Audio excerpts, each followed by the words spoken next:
A gente vai colher isso daqui a uns anos.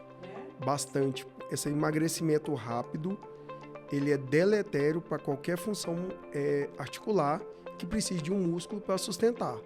Vai ter problema em joelho, vai ter problema em quadril, coluna sofre muito.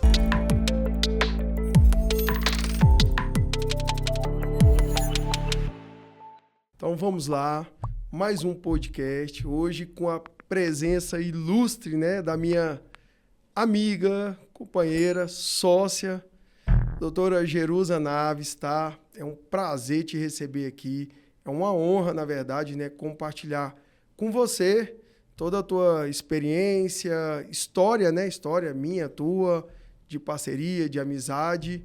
Seja muito bem-vinda. É um prazer te receber aqui. Muito obrigada, doutor Daniel Lavres. A honra é toda minha, né, de estar aqui com você, uma pessoa que eu admiro tanto, que eu tenho tantas alegrias compartilhadas, que a gente tem tantos casos de sucesso para contar.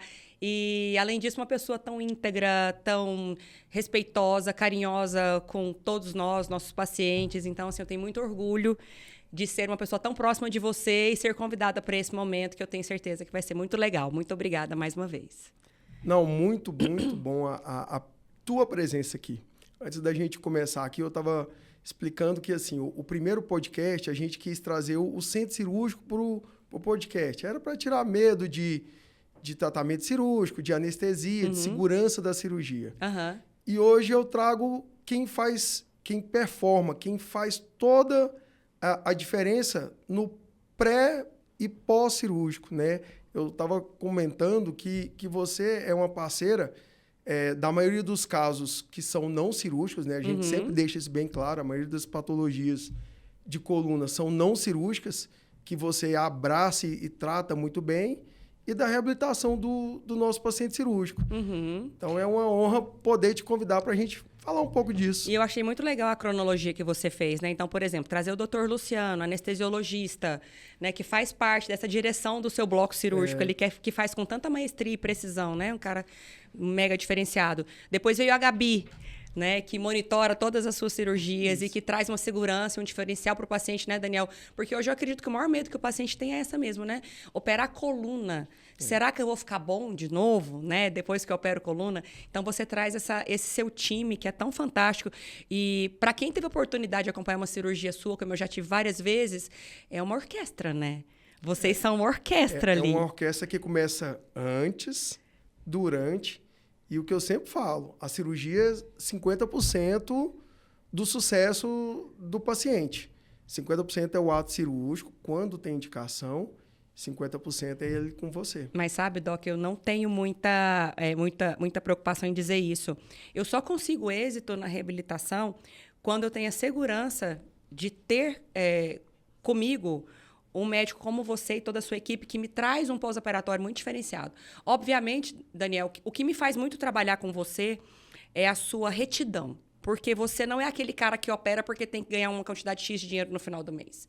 Você só opera porque você realmente entende que aquele paciente trilhou todo um caminho extremamente árduo, né? Porque só quem tem dor de coluna sabe cansativo, o né? quanto que é judiação mesmo, né? Porque quando o paciente chega até nós, Daniel, e ainda mais num serviço particular, como muitas vezes é o nosso, ele já cansou de passar por tudo. Ele já passou pelo plano de saúde, por aquela fisioterapia de plano. Ele chega pra gente exausto, né? E aí, quando ele encontra um ombro amigo como o seu, de verdade, sabe? Genuíno o nosso, mesmo. Né? E assim, mas o que eu acho interessante de você é isso, que eu preciso falar isso pra todo mundo, porque os bastidores de uma reabilitação só tem sucesso quando tem parceria de verdade. E você me traz muito essa segurança. Então, muitas vezes, Jerusa, olha, pega esse paciente aí, eu acho que a gente tem que tentar um tratamento conservador, não indicar cirurgia de cara. Isso é tão raro, Doc. Isso é tão raro. Eu já cansei de ouvir, por exemplo, de doutores, amigos da gente, que às vezes falam assim, olha, é foda quando eu te mando pro paciente o conservador, por quê? Porque às vezes você consegue tirar o paciente da cirurgia, você ganha dinheiro e eu não ganho. Né? E você não tem essa preocupação. Então, esse lado humano de verdade. Sabe aquela medicina fantástica por amor? Eu vejo em você. sabe? E a gente vê que é muito raro isso hoje em dia. Então, quando os pacientes me perguntam, Jerusa, você conhece um cirurgião de coluna? Você conhece um médico de coluna? Eu indico você tão de boca cheia, porque eu sei que o que ele vai encontrar lá nessa outra ponta é totalmente diferenciado, né? Então, poder cuidar do seu pré-operatório, poder cuidar ou do seu paciente conservador, que muitas vezes nem vai para a cirurgia, como é 50% dos casos, né? Como você disse. E cuidar do seu paciente na reabilitação pós-cirúrgica é muito diferente. Então, nas 3 fases, doutor Daniel, quando eu vejo o seu dedinho ali, eu já sei que o negócio vai ser sucesso, sabe? Eu tenho segurança em agir. E é engraçado, porque às vezes eu pego outros cirurgiões com outras características, senão a sua, e eu fico um pouco receosa, sabe? Porque eu sempre peço, né? Doutor, como é que o senhor quer que conduza? Porque quem está no intraoperatório é só você. E o intraoperatório, ele tem uma mágica que as outras pessoas não sabem. Né? Então, naquele momento ali que você está ali, eu te peço a segurança. Doc, o que eu tenho que fazer? Você me responde em 5 segundos. Bem, segue como é que tem que ser feito. Vai, chefa, do jeito que você tem que fazer. Pronto, aí eu fico tranquila, aí eu respiro e fico em paz. E o que eu gosto dessa relação é a liberdade e a cumplicidade de te mandar mensagem, de você me mandar mensagem. Olha esse exame, vamos discutir esse caso. Dá para tentar, não dá para tentar... E, assim, eu acho que no final, o grande beneficiário sempre é o cliente, é o paciente que está em busca disso, né, Jerusa? Ser bem atendido, de ter o caso individualizado, né, um caso bem detalhado, estudado com vontade, com carinho de ajudar a pessoa, né? Não, eu queria comentar um dado que é muito importante, doutor Daniel, porque a gente sabe que, às vezes, o paciente ele chega para nós e fala assim, Jerusa, eu tô com uma hérnia de disco. A gente sabe que hoje, se nós fizermos o exame, em todos nós que estivermos aqui nesse estúdio, nós vamos ter uma protusãozinha, não é, doutor? Sempre tem algum desgaste natural na vida, né? Não é? E aí, o que eu acho massa... tirar o estigma dessas hérnias de disco, né? Que eu acho que hoje a gente acaba que educa um pouco a população em relação a isso. A gente vai mostrando para os pacientes que protusão não é hérnia de disco e não é significativo de não exercitar, não mexer mais o corpo, de ficar parado, né? Eu sempre brinco que a protusão, os pequenos desgastes, eu sempre comparo, quem é paciente meu sabe. É uma ruga, é um cabelo branco. Como não ter? Como não ter? Alguns mais, outros menos. Mas, inevitavelmente, todo mundo tem algum grau de desgaste e que não necessariamente cursa com dor, né? Que a dor seja daquilo. E pensar que a população brasileira está envelhecendo, doutor, invariavelmente esses pacientes vão chegar na nossa mão. Chegam, né? Chegam na nossa mão, né? E aí volto a dizer, né? Que massa ter uma equipe boa em Goiânia. Nós temos casos, por exemplo, para vocês que estão em casa, é importante saber disso, tá? Eu acho que o doutor Daniel, às vezes, ele fica um pouco assim, como que eu posso dizer, tímido em dizer... Mas nós temos casos de pacientes que já operaram em São Paulo e vieram para Goiânia e não tiveram sucesso em São Paulo e tiveram sucesso aqui. Já tivemos casos graves, bem graves, de pacientes, por exemplo, com escoliose de 55 graus, né? E que o doutor Daniel conseguiu trazer novamente um realinhamento da coluna e esse paciente no dia seguinte já está em fisioterapia, sabe? Então, não é porque é Goiás que não tem um sucesso fantástico, né? Além disso, eu preciso dizer também que o Dr. Daniel é agora internacional. Agora não, já de algum tempo, né? Boa. Mas ele tem vindo cada vez mais buscando estudos lá fora para trazer para nós. Então, Goiás é um celeiro de gente fantástica, sabe? A gente precisa dizer isso. A medicina, a ciência em Goiás, ela acontece de forma muito sensacional. Então, o agronegócio é pungente, né? A parte da pecuária também é fantástica, mas a gente tem a medicina aqui também fantástica. E a gente sabe fazer, né, Doc? A gente faz bem feito, né? Faz bem feito, né? Então, quem vem para cá, vem com segurança de saber que a gente vai cuidar bem. Uma reabilitação, um tratamento individualizado, a gente consegue ofertar isso muito bem para os pacientes, com índice de sucesso, graças a Deus, alto, né, Jerusa? A gente fala muito de caso cirúrgico, reabilitação, mas quantos adolescentes eu já não te encaminhei para a gente realinhar uma escápula, realinhar um quadril, tratar uma escoliose de baixo grau, fortalecer algo que precisa ser fortalecido, não operado. Com índice de sucesso altíssimo, né? A gente até lembro... Há pouco tempo te encaminhei a esposa de um colega, a filha de um colega, cirurgião de coluna, né? Cirurgião de coluna, cirurgião de coluna. E ela tá ótima, né? Um cara que não tem tanta intimidade com deformidade E tá lá, reabilitando e bem, né? E ela tá ótima, né? É um caso muito interessante mesmo, né? Que ela chegou com grau leve. Grau leve. Quando os pais viram, já na adolescência, isso é muito comum de acontecer, já viu e já tava uma escoliose ali iniciando, né? No início para mediano, Isso. assim, né? De gravidade. Quando ela veio para mim, doutor, foi uma reabilitação tão suave, tão tranquila. Ela tá ótima, pratica todas as atividades, né? Então, ou Tem seja, uma vida normal. Normal, não precisou de usar colete, né? Que antigamente o povo falava tanto disso, né? Então, de usar trauma, o né? colete, né? Então, não precisou de nada disso e tá aí ótima, né, doutor? Graças a Deus. Graças a nós, né? A nós. Ô, Doc, eu queria, no outro podcast que a gente fez, que você estava junto comigo, eu perguntei isso para você e eu queria muito, eu tenho essa curiosidade, né? Eu acho que todo mundo precisava saber. Lá no início da sua trajetória, como que era vista, assim, a fisioterapia? Tinha esse lance de cuidar, de ter um fisioterapeuta para chamar de seu, assim, ou não? Então, essa é uma questão que era bastante interessante, porque era uma coisa meio robotizada, né? Então, o paciente é não cirúrgico, toma aqui uma guia de fisioterapia, escrito qualquer coisa, pedido de fisioterapia, e pós-operatório também. É totalmente diferente, porque você mandava para um profissional que você não conhece, que você não confia, e hoje, olha como é que é a nossa relação. Eu te ligo, você me liga, Jerusa, eu tô com um caso assim, assim, assado, tem isso e isso de particularidade, me ajuda com isso, e você me dá sempre um feedback, né? Tá evoluindo bem, tá evoluindo... Não tão bem. Não tão bem, que pode acontecer. Lógico, a gente tem casos de insucesso. A gente não também, conta né? só sucesso, tem paciente que a gente tenta ao máximo, mas tentamos. E ofertamos o que tem de bom. Então, eu comparo que a nossa relação e a relação com a fisioterapia é mais ou menos o que aconteceu com a cirurgia de coluna mesmo. Saiu de uma coisa muito mecânica, muito igual para todo mundo. É verdade. E hoje é um trabalho super diferenciado. Você oferta isso muito bem, né? Um trabalho muito, muito diferenciado. A tua equipe, né? Para quem não sabe, a Jerusa é sócia na minha clínica. O serviço de fisioterapia é do Instituto Naves Queiroz, né? Então, a gente tem esse feedback, esse trabalho diário. Não só com a Jerusa, mas com a equipe, que é muito importante falar, né? Você tem uma equipe maravilhosa, uma equipe fantástica, né? Doc. Você forma pessoas, Graças a Deus, eu não tenho como não dizer isso, né? Porque hoje eu não conseguiria, doutor, se fosse sozinha, né? Sozinha. Então, hoje nós somos 35 profissionais trabalhando em Goiânia. Mas quando eu comecei lá atrás, doutor, eu não sei se você sabe, eu sou formada na primeira turma do Estado de Goiás, sabe disso? Que legal. De fisioterapia. Eu sou formada na primeira turma. Então, o Estado de Goiás não sabia o que era fisioterapia. Na verdade, para todo mundo, fisioterapia era massagista, né? E aí, fazendo uma linha do tempo, quando eu olho para trás, né? Então, são quase 30 anos nessa profissão. Hoje eu consigo trabalhar com só o particular, né? Mas eu atendi também nesse lance do convênio, como você está dizendo aí, né? E a gente sabe, doutor, que às vezes o convênio não é nem a dificuldade da qualidade do atendimento do fisioterapeuta, mas é o volume. É o volume.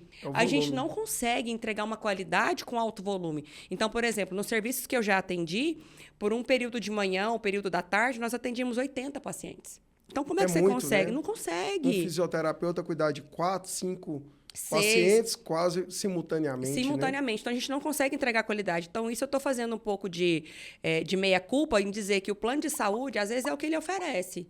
Mas poder galgar esse caminho hoje da fisioterapia particular, eu falo que é a fisioterapia dos meus sonhos, né, doutor Daniel? Quando eu e a Natália, que é a minha sócia, que nós montamos o instituto, nós fizemos um benchmarking muito grande. Nós viajamos para vários lugares e entendendo qual é o tipo de fisioterapia que a gente quer entregar para o estado de Goiás. E isso foi um salto de diferenciação. Por quê? Porque a gente investiu em tecnologia, a gente investiu em pessoas e a gente investiu em diferenciação. Então, nós sabíamos que nós só conseguiríamos se esse tripé tivesse bem alicerçado, né?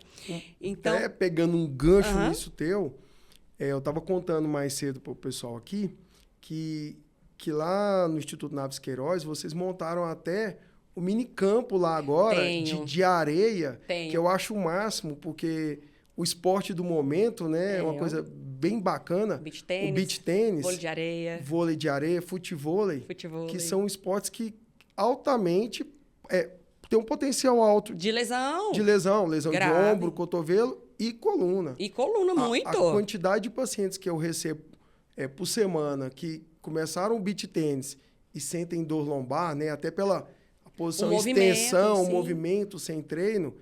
E esse teu diferencial eu acho fantástico. Quando a gente montou, doutor, eu falei, eu não consigo mexer nisso aqui se não for para entregar um diferencial. Então, a gente investiu bastante, o benchmark que a gente fez foi um benchmarking sério. Então, nós pesquisamos o que trazer melhor para o estado de Goiás. A gente investiu, por exemplo, no Kaiser, que é um aparelho pneumático, Daniel, que para cirurgias de coluna, por exemplo, ele é fantástico. Porque como ele trabalha com a pressão do ar, ele traz uma pressão isométrica para o paciente, então eu consigo comparar lado direito, lado esquerdo, qual é o tipo de intensidade que eu tenho que trabalhar em cada lado, ou seja, eu promovo mais simetria desse paciente. O laboratório de análise de movimento que vocês têm também é uma coisa que a gente tem uma dificuldade ainda pelo valor do custo do exame, mas é fantástico, né? Os pacientes que têm uma deformidade, que têm uma sequela, tem muito paciente sequelado, uma atrofia muscular por algum motivo, e vocês conseguem entregar uma análise de movimento perfeita. E a gente junto sempre monta um plano de reabilitação. Né? O laboratório de análise do movimento, doutor Daniel, tem duas funções principais que eu vejo, sabe? Primeiro, o paciente que quer atuar em prevenção. Então, tem muito paciente atleta, por exemplo, que não quer trabalhar com nada que seja invasivo. Então, ali eu consigo identificar como que eu trago melhor performance para ele. Segundo, pacientes refratários à lesão, que são esses casos que você está falando. Ali, o laboratório, ele talvez traga assim, a última oportunidade que o paciente tem de tentar tratar de maneira conservadora ou entender ali o que não deu certo nessa jornada que a gente pode entregar melhor, né? Tem um diferencial, né, Jerusa? De avaliação. De avaliação, de cuidado. De cuidado. E o último caso é o caso do pós-operatório. Então, é aquela segurança.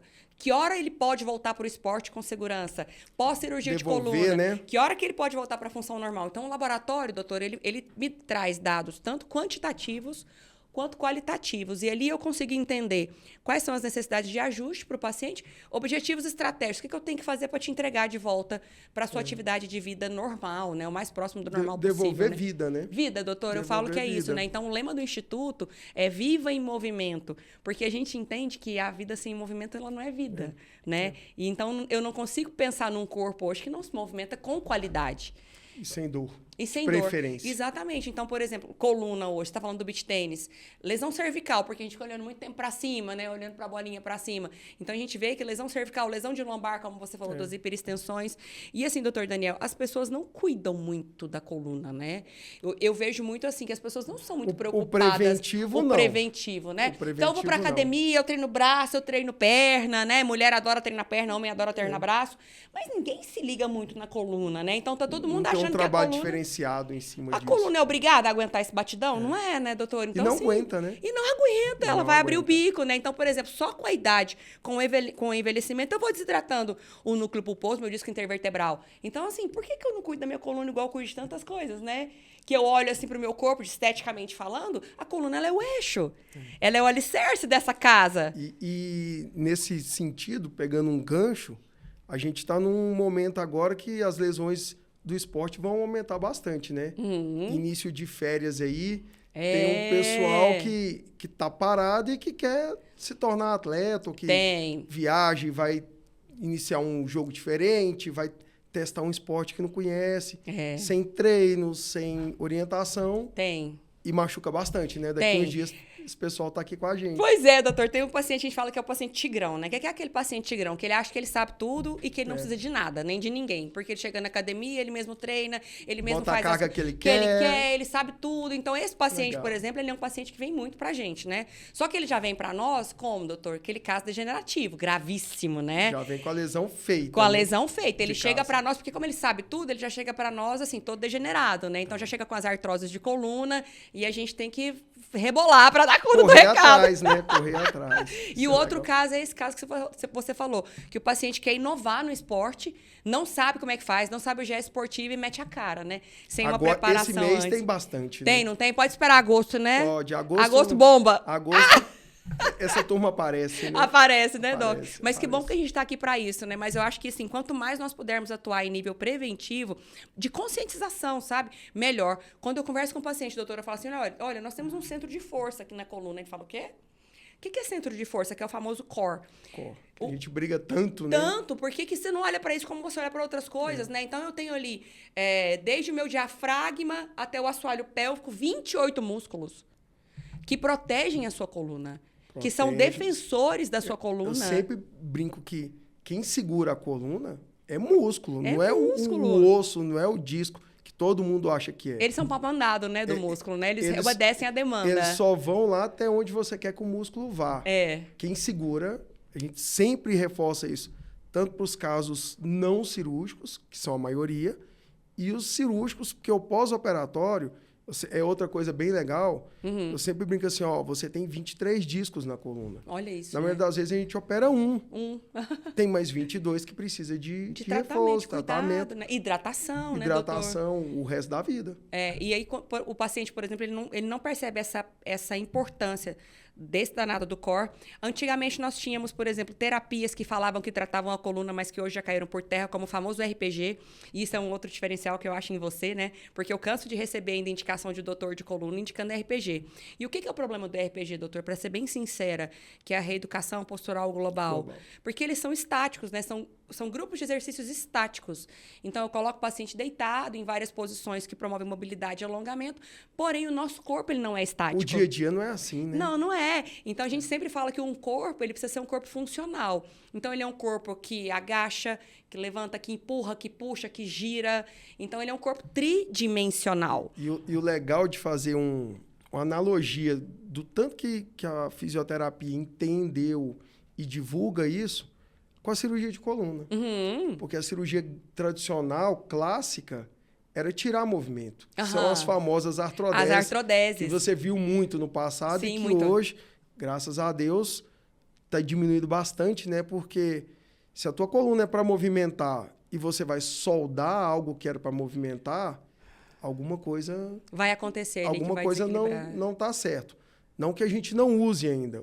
Somente para deformidade, Sim. né? Não tem como corrigir Os sem. escorregamentos de vértebra. Escorregamento tem que ser tratado com a fixação, mas na grande maioria dos pacientes, a coluna, o quadril, a junção da quadril com a coluna nasceram para movimentar. A gente fala isso, né, doutor? Complexo lombopélvico, né? Então, por exemplo, as artrodeses que nós pegávamos antigamente, que era muito comum a artrodese lombar. Longas, né? Longas. Aí, o que elas faziam? Elas fixavam o quadril. Se elas fixam o quadril, alguém vai sofrer. Alguém vai sobrecarregar. Então, quem é que vai sobrecarregar ali? Então, provavelmente vai vir coluna torácica sobrecarregada, em nível acima ou nível abaixo, joelho. Joelho, quadril. O próprio quadril com as tendinopatias, né? Então, é muito interessante quando a gente pensa assim, nessa harmonia do corpo. Então, quando você opera uma coluna, por exemplo, as vias endoscópicas, né? Chega a ser assustador. Gente, desse tamanho o corte, ó. Assim, pequenininho. Assim, ó. Pequenininho. Aí ele vai e tira aquela lesão que tanto maltratava o paciente, aquela extrusão. E o mais legal, 2 dias depois o paciente está comigo. Loucura. Tá lá recuperando. É loucura. E aí eu consigo, então, atuar num nível tão imediato que eu consigo ter tempo de sobra para trazer a funcionalidade para aquele corpo que já sofreu tanto, né, doutor? Que padeceu tanto. E uma coisa que você cita e sempre fala, é o paciente que padeceu tanto que o nosso paciente é um paciente, na grande maioria das vezes, crônico, né? É verdade. O paciente sofre já, não há um mês, 2 meses, ele sofre há década, há 5 anos, 1 ano. E por quê, né? E pra quê, né, Doc? E espera, né? Parece que, não, tem que doer mesmo, tem até uma cultura disso, né? Era muito comum a gente ouvir falar, não, eu tenho um bico de papagaio e vai doer e tá tudo certo. Parece que vem de geração, né? Parece que já é comum, né? Uma coluna velha é uma coluna disfuncional? Não. Eu tenho, por exemplo, pacientes de 80 anos, 85 anos, que tem uma coluna extremamente funcional. E aí eu vejo o quanto que ele investiu nesse capital coluna, né? Ao longo do tempo. Então, sempre na musculação, sempre no treino funcional, sempre no pilates. Controle de peso. Controle de peso. Então, assim, hoje eu percebo que essa galera que envelhece bem, doutor Daniel, ela vem com uma conscientização muito diferenciada, sabe? E eu fico pensando, né? Ele plantou essa poupança, né? Ele plantou essa poupança. E eu fico pensando quanto que a gente pode ainda envelhecer bem com uma coluna saudável. Trazer para essas pessoas uma ideia de que, assim, não é porque eu tenho 70, 80, 90 anos que eu tenho que ter dor. Isso não existe mais, isso não é nosso, né? Tem um paciente dele, gente, que ele operou agora recentemente, muito engraçado, esse paciente que ele é um senhor, ele tem 84 anos, mas ele é extremamente ativo e ele é um tagarela, sabe como é que ele me chama? De sabereta. Ele fala, Jerusa, você é muito sabereta, que ele fala que eu sei tudo de tudo, mas não é, porque a gente troca muita ideia, ele também é esperto demais, né? Então, ele é um cara que vive da roça, né, doutor? Trabalha muito em fazenda, também tem empreendimentos aqui em Goiânia, ou seja, ele é um mega empresário, né? E quer ter uma coluna, não é uma coluna, ele quer ter um corpo saudável. Um corpo saudável. E quando eu fui atendê-lo a primeira vez em casa, o doutor Daniel tinha operado ele há 2 dias atrás, eu fui atendê-lo. Cheguei lá um sorridente, né? Super bonito. Feliz com a vida, né? Feliz com a vida, bonito, uma esposa linda, né? Ele cheio de vontade de viver. E quando a gente começa a reabilitá-lo, gente, ele tá ótimo, né? Ele tá perfeito. E você fica encantada de ver. O cara com 84 anos tá assim. Ele tem vida, né? Tem músculo. Tem. Quantidade de músculo absurda que segura aquilo, né? Segura aquilo e dá tudo certo, né, Doc? Porque hoje ele tá numa qualidade de vida que é incrível. E ele é um dos que fala, né? Por que eu demorei tanto a fazer isso, né? Que se eu soubesse que era tão fácil, né? Que tinha como melhorar a vida, né? Fácil não é, né, Doc? Só você sabe o que você passou, né, doutor? Nós sabemos. A você estrada sabe é o que você a passou, estrada é né, longa. doutor?